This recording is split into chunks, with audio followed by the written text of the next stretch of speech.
আমরা যখন ঈশ্বরের প্রেমের কথা বলি, আমরা একটি ছেলে মেয়ের যে প্রেম, এটাকেই আমাদের আনতে হয়। যার জন্য শ্রীমদ্ ভাগবত যদি আপনারা শোনেন বাংলায়, ভক্তির যে শেষ কথা, ঠাকুর প্রেমা ভক্তির কথা বলছেন, এটা রাসলীলা গোপীদের যে ভক্তি, সেখানে কি শ্রেষ্ঠতম হয়, সেটা আমাদের এই ছেলে মেয়ের ব্যাপারটা নিয়ে আসতে হয়। একজন ছেলে মেয়েকে যখন পুরো ভালোবাসছে, তাহলে সেটা কি শেষ কথা হচ্ছে?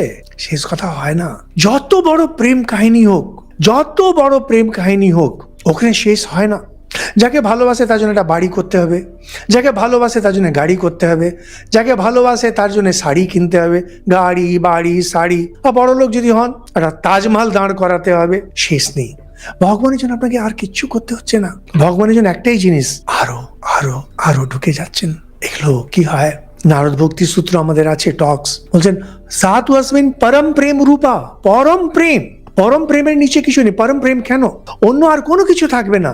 টাকা পয়সা, গাড়ি বাড়ি, গয়না কাঠি শাড়ি, কিচ্ছু আর লাগবে না। পরম প্রেম।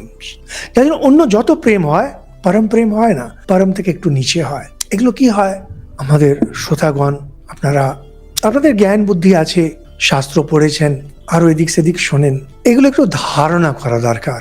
চোখ বন্ধ করে যদি শোনেন, একটু এটা যদি বোঝার চেষ্টা করেন, ভগবান এখানে কোন ভালোবাসার কথা বলছেন।